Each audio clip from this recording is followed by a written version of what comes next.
telling you that Vaylen is out in London. We've been chatting to her during the time that she's been there. So let's now cross over to her in London. Unfortunately, not having too much of a conversation with her because that link, that delay in time is just so long when we ask a question to getting an answer. So we're just going to throw over to Vaylen and she's going to talk to us about what's been happening while she's been there and give us up to date on how the South African rugby team and the coach is feeling after a not a very good performance over the weekend. All right, Vaylen, a very good morning to you from all of us here in South Africa.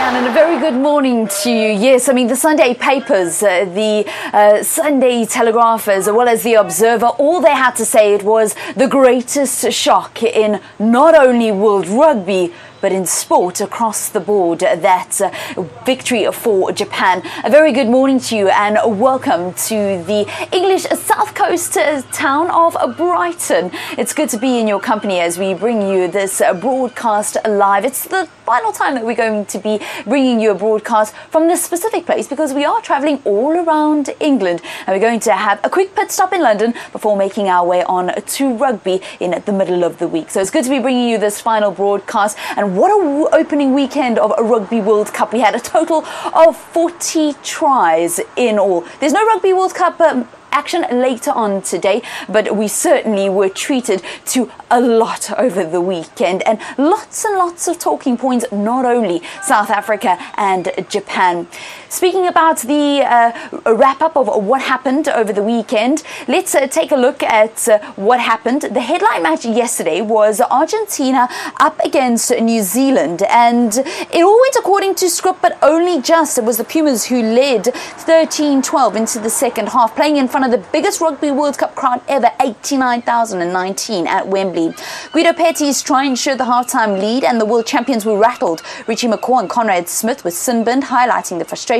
But in the 56th minute, the Argentinian defence was breached. Then a Sam Cane try, followed by a Sonny Bill Williams score, ensured the world number one's victory.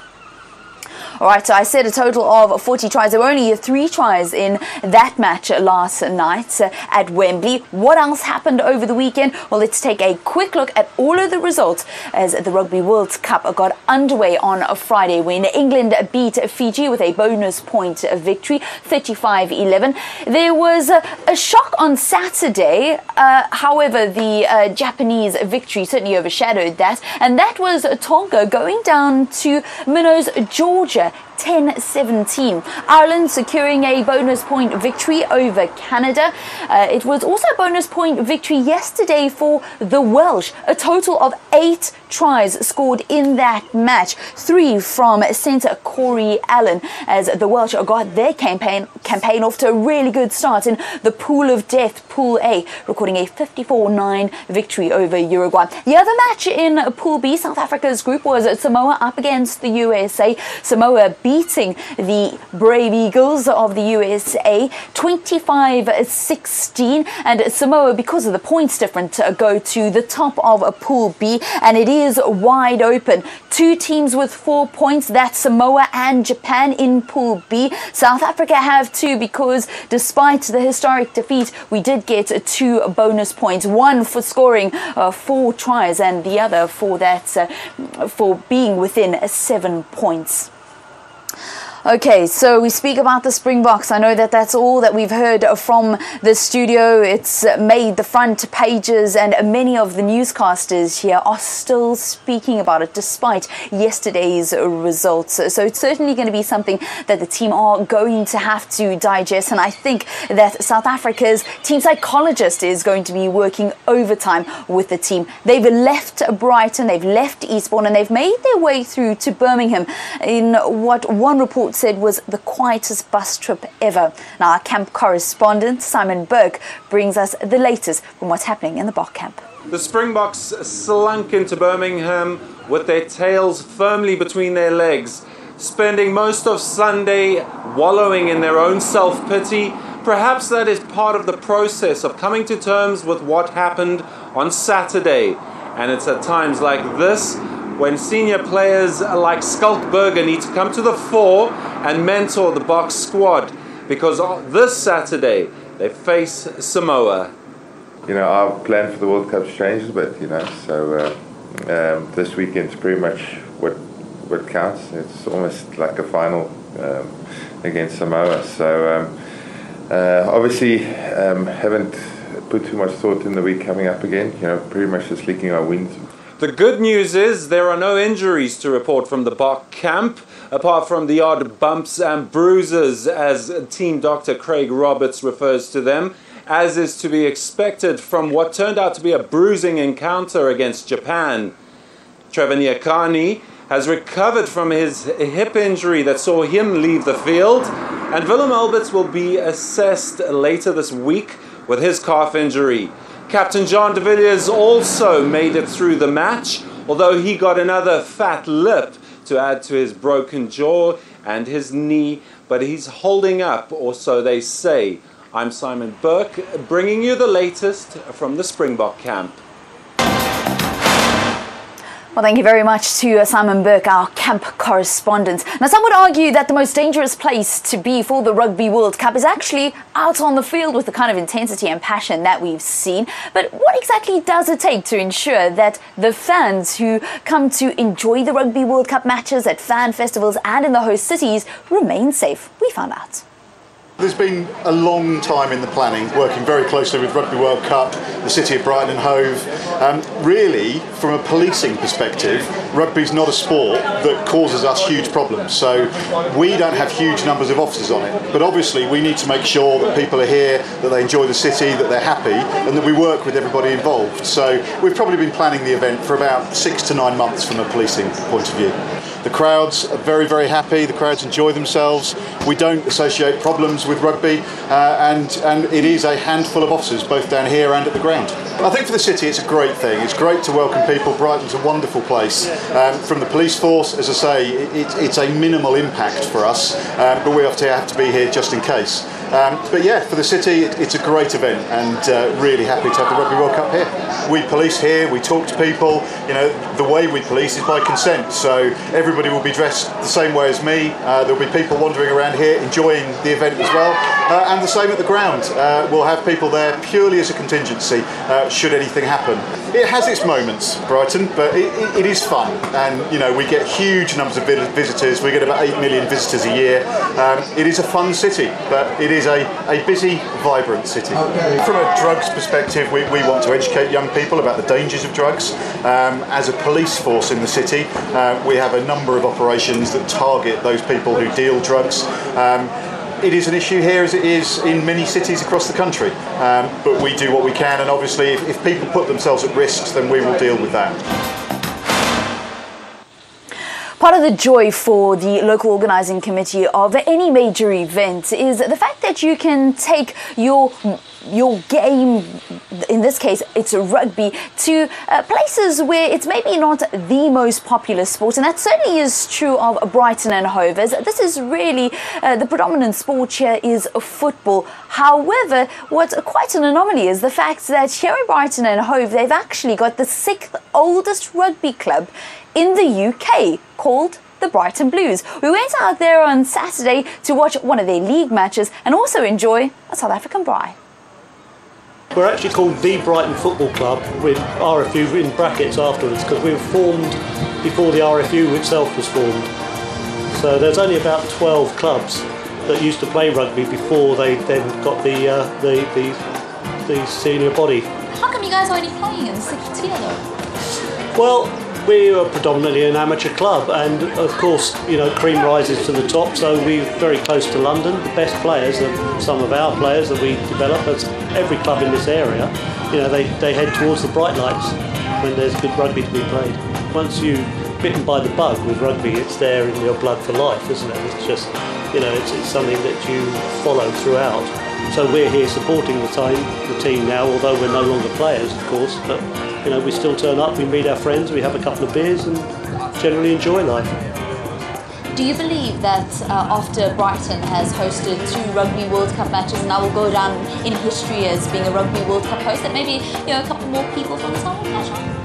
You never know. I mean, that's the great hope of the RFU, is that actually you know, the World Cup being played in outposts like this will engender a lot more interest in the game, and it's beginning to. You know, we're our club now, whereas many years ago we were predominantly university-based side. You know, now all of the players come through the club itself. Been great fun. Been great fun. It's been a very smiley, happy place today. Yeah, you're good company. It was great to smell some of the boerewors and the steaks being cooked on the braai by an Englishman, I might add, and he did a superb job. But of course, all you could see at that Brighton Blues Rugby Club this past Saturday was Springbok shirts. Many South Africans are coming down there ahead of the game between South Africa and Japan. And they were all there for a very important cause, because there was a dynamic South African, Ron Rutland, who was celebrating finally having made it to Brighton, and one would celebrate after spending over 2 years on a bicycle travelling to the Rugby World Cup. Now, it's an incredible story. Ron Rutland, he was born in Durban, and he describes himself as a nomad at heart. He hadn't been north of Malawi before he decided to cycle through Africa and all the way to the Rugby World Cup. We got the opportunity to chat to him and find out a little bit more about this adventure. As I said, it took over 2 years, and it's just an incredible story of being dedicated to a cause. And he also had a special package with him, 2 letters in specifically for our captain, Jean de Villiers. Here's the story. So I plotted a route, what I thought was the shortest possible route that would get me from Cape Town to Cairo, through every country in Africa, and then obviously hop across the Med and cycle to England through Europe. So there's 48 countries of mainland Africa. I got through 45 of them. In the end, Ebola put through a spanner. I worked in West Africa, and then towards the end, Libya was just, I couldn't find any way to get in, and I think with the situation there, it's probably slightly more prudent to have swerved it. So and it's been about 44,000 kilometers of riding to get here. So it's been a big old zigzaggy route. I mean, I get goosebumps standing here talking to you, because having the excitement of so many friends coming to join me, and a very dear friend of mine, Zug Haynes. So I actually dedicated the trip to his wife, who at the beginning of my trip was fighting a very long and tough battle against cancer, which unfortunately she lost. But Zug fulfilled the promise of riding in with me. So to have him and to have the glorious guys like Morna Duplessis and Hugo Porter riding in with me, it's all been almost too surreal to imagine. And obviously I'm a rugby nut, and to be standing here at Brighton Rugby Club having a South African drive, a whole lot of people in South African rugby jerseys, a couple of hours before kickoff, it hasn't even begun to sunk in. Amongst all the the spare pairs of underpants and my tents and spare tools and everything, I was very lucky to get a couple of letters, one from John Smith and one from Francois Pienaar, addressed to the team of 2015.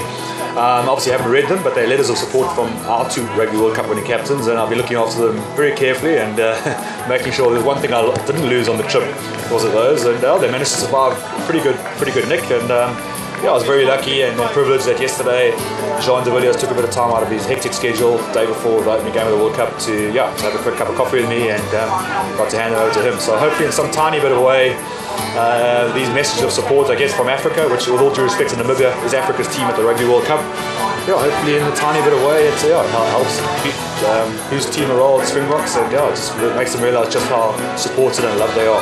The whole story around it, I thought I knew something special was taking place, and then he decided that the Laureate Sport for Good Foundation, because of our communal understanding that sport and outdoor activity promotes goodwill and promotes the upliftment of people, and what he's seen through Africa in his rides, he decided to nominate us as the charity, and it's amazing, the charity for this last leg of the ride. And so it was my opportunity to jump in and say, can we join this ride? And I'm so pleased that I did. It's been a fantastically uplifting experience, if I can call it that, just to see a little bit of the hardships. Oh, it's great to hear Mornay du Plessis. And he was also given an accolade before the headline match yesterday, New Zealand up against Argentina in front of that capacity crowd at Wembley. He was named in the World Rugby Hall of Fame, and he was one of 5 South Africans that were named of the 25 inductees. He was alongside Nas Botha, Dani Gerber, Henny Miller, as well as Joos van der Westhuizen. So now Mornay du Plessis can count himself amongst the World Rugby Hall of Famers. That's how we conclude our broadcast here from Brighton. It's been great bringing you this. Tomorrow morning we're going to be broadcasting from London. That's only going to be brief though, because then we make our way to the town which is named after the game that it's most famous for. We're going to Rugby, and I can't wait. It's the birthplace of the game that we are celebrating over the next month and a half here at the Rugby World Cup. So tomorrow it's London, and I'll see you then. Have a great Monday ahead. Goodbye. It's fantastic. Vaylen, thank you so much for that update. Hope you enjoyed it. That's going to be a regular feature that we're going to be bringing you as much as we can from the UK and from Vaylen, who's there covering the whole thing. Well, let's